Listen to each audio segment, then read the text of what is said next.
Greetings of the day. I'm Dr. Magdalene Peter, HOD, MBA, Bharat Institute of Higher Education and Research. So we shall move on to the core marketing concepts today. So the first category is the needs, wants, and demands. Second is value and satisfaction. Then we saw about exchange, transaction, and relationship. Today we will see about market segmentation, targeting, and positioning. What is market segmentation? Not all likes the same food. Not everyone likes to watch the same movie. Not everyone wants to go to the same restaurant.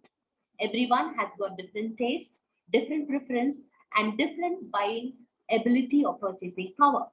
So based on this, the marketers has to customize the product in order to meet the customers at the point of their needs. Now, how do they go about doing this? They have to divide the whole market into small units. Now, this division of the whole market into small individual units based on some parameters is called as segmentation. Now, market segmentation is dividing the whole market into small units based on psychographic parameters, demographic, or socioeconomic parameters. It could be a behavioral parameter also. So this is all about market segmentation. Next, we go to target markets. Now, what is target markets? Now, after you segment your markets, you decide which market segment gives you a lucrative offer. Which market segment presents to you the greatest opportunity for sales? Now, based on that research and that info data at hand, you can decide upon which target market you're going to foray into. It could be a youth category, a kids category, a women category, a men category, whatever. So this is target marketing. And we now go to move on to positioning. What is positioning? Positioning is nothing but enabling or creating or making your product to gain a rent-free mental space in the minds of your consumers. Creating an identity in the minds of the consumers of your target market is all about positioning your product. Okay, so this is the first step. The next core category concept, core marketing concepts category, where we saw about market segmentation, the target marketing, and positioning. Now, we will learn about marketplace, market space, and meta markets. Now, what is a marketplace? Now, they say any physical or geographical boundary where the buyers and sellers meet together with an intention of making an offering or an intention of exchange, transaction, and relationship, then that becomes a market. It need not be confined to a geographical area, but any place where the buyer and seller meet, where you go to buy and there is something which is selling and you actually go ahead purchase by making an exchange where the ownership of the title of the product moves from the buyer to the seller. That is called as a marketplace. It could be a physical place, it could be a digital place, whatever. A market space is nothing but the digital marketing scenario where we do shopping on the internet. And meta market is a cluster of complementary goods and services. So this is all about marketplace, market space, and meta market. Now we go ahead to know about the value proposition. So what is the value proposition? Value proposition is nothing but a set of benefits that has been offered in the form of a product or a service to satisfy the needs of the consumers. Now, what is a product? A product is nothing but a proposition of values, a set of benefits that the company offers to the customers with an aim to satisfy the need which has already been identified by the company. Offering is converting the tangible value proposition into a physical form by combining the product, the service, the information, and the experience. Now, the brand is all about an offering which comes from a known source. Example, McDonald's. When you talk about a pizza, you recall automatically about McDonald's. When you talk about fried chicken, you recall automatically about the Kentucky Fried Chicken. So all this is the brand, the Strong, compelling brands always rule and automatically get position in the minds of the consumers. Now, you have to know the difference between offerings and brands. Companies address the customer needs by putting forth a value proposition. And this value proposition is a set of benefits that satisfy the needs of the consumers and which comes in the form of a product or a service. Now, this intangible value proposition is made physical by an offering, which can be a combination of a product, of a service, of an information, of experience, or altogether put into one. Okay, so this is all about the offerings from a company. Brand, as I told you, is an offering from a known source. A brand name such as Apple carries many different associations in people's mind.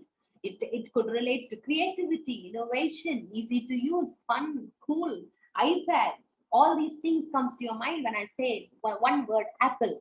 So all companies must strive, and they strive to build a brand image which is so strong and favorable, unique, and is glued to the minds of the consumers. So this is all about offering and brand.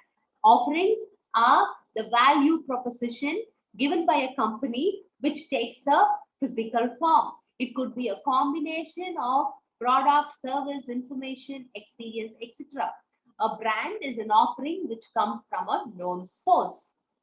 Now we go to the value combination of quality, service, and price. Now, value is always measured by a formula which we call it as benefit by the cost. The cost or the price of the product, the price that the customer pays in order to utilize the product. Here we have three different categories: dissatisfied, satisfied, and delighted consumers. Dissatisfied are the perceived value is less than the cost. Then if your perceived perceptions equals to the money that you paid in order to use that product, you become satisfied.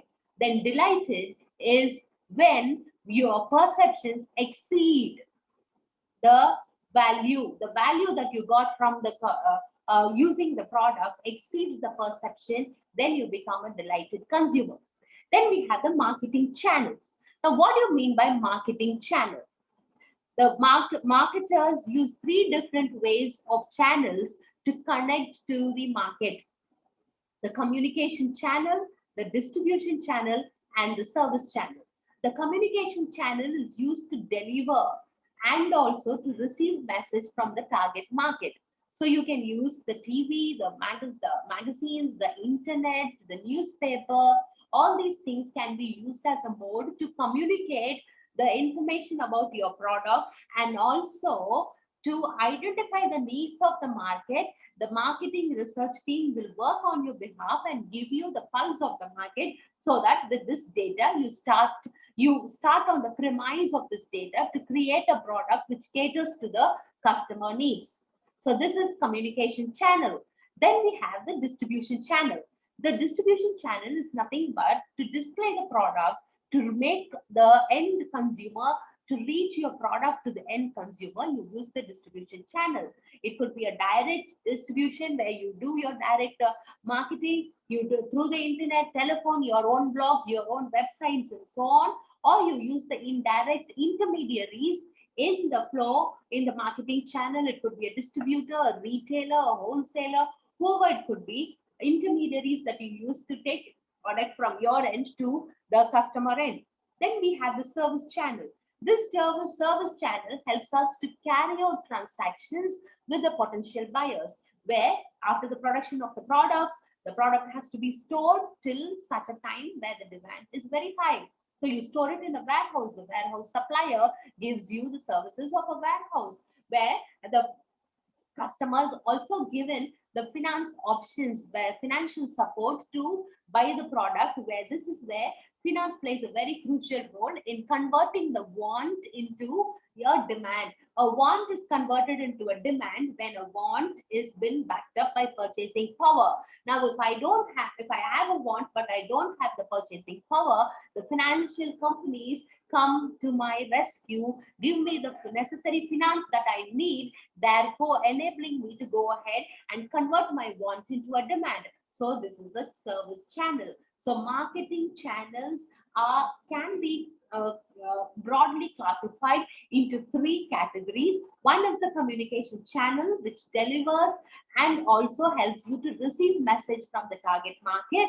Then is the distribution channel, which helps you to distribute your products to the ends of your market, and the service channel, which helps you to cater to the needs of the market. So this is all about the marketing channels. So to reach a target market, to reach the target market, the marketer uses these three different kinds of marketing channels.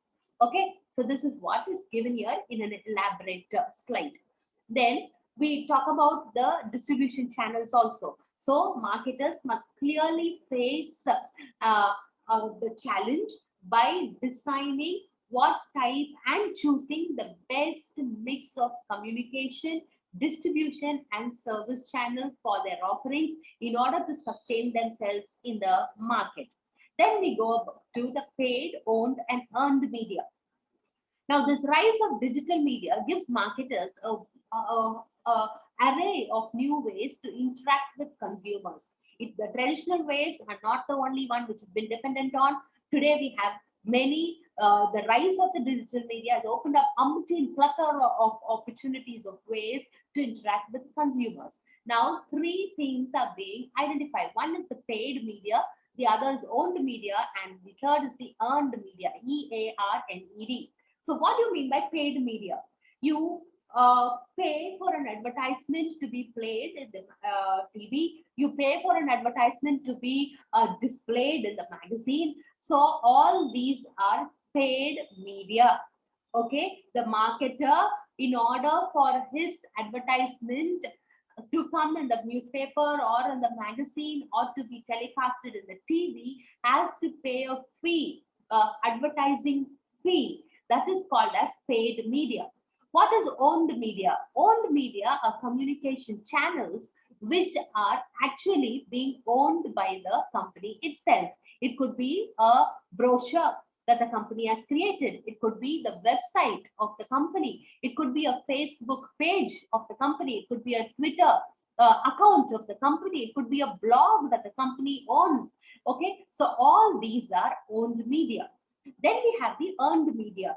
Earned media is nothing but any communication that voluntarily a consumer goes in and talks about your product. Either it could be a good report or it could be a negative report, but any platform or any stream in which, without you provoking or asking for it, the consumer himself or herself goes ahead and gives ambassadorship or authenticates your product, that becomes earned streams of consumer media that you've earned for your product. It could be a word of mouth, it could be a viral marketing method, it could be a buzz or whatever. So when you always strive to identify the needs and to meet the needs of the consumers by giving them a value more than their expectation, they fall into the category of delighted consumers.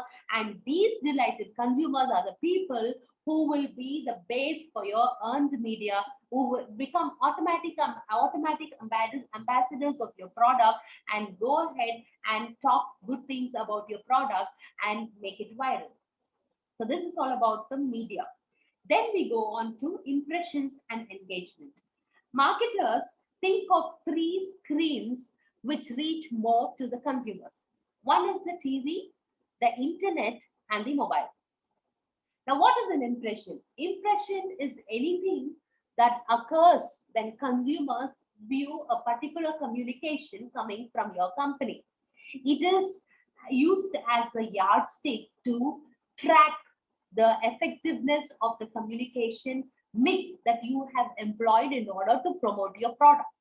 So whatever is the communication mix that you have employed in order to reach information about the availability of your product, in order to understand or measure the effectiveness of that particular media that you are using, impressions can be used as an yardstick to measure.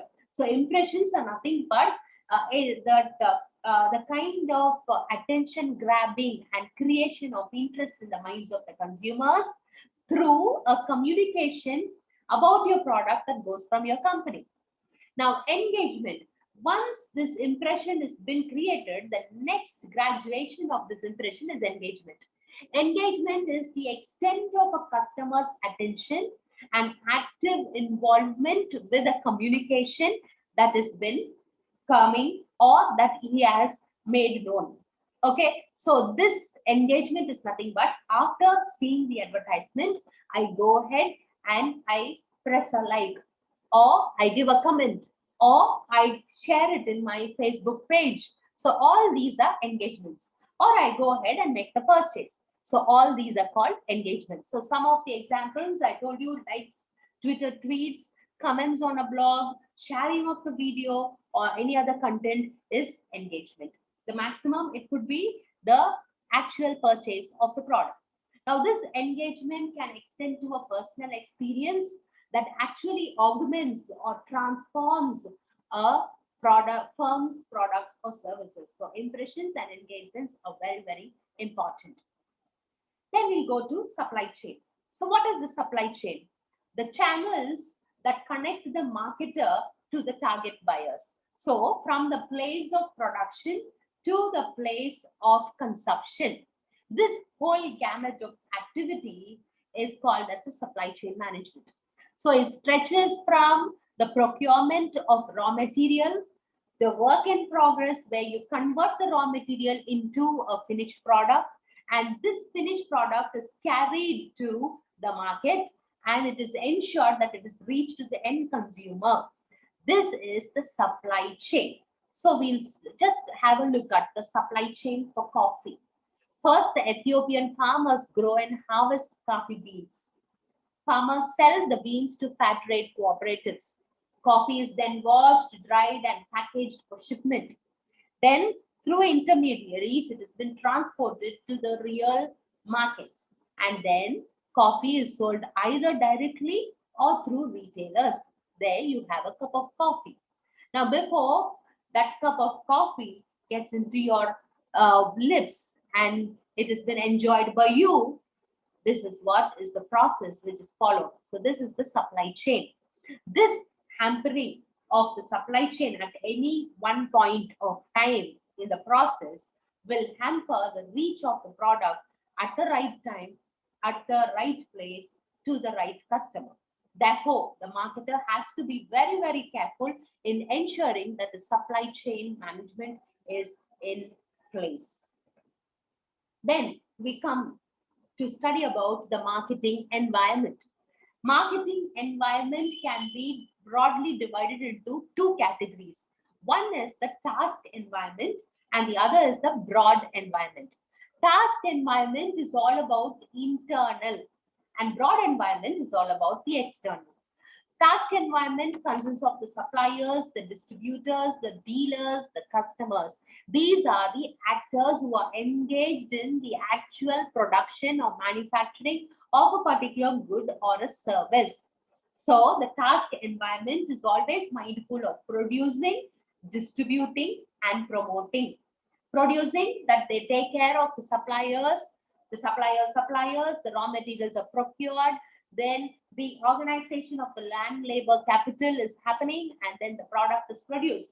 This product which has been produced, supply chain takes over and logistics comes into place. The actual product is, the finished product is transported to the end user.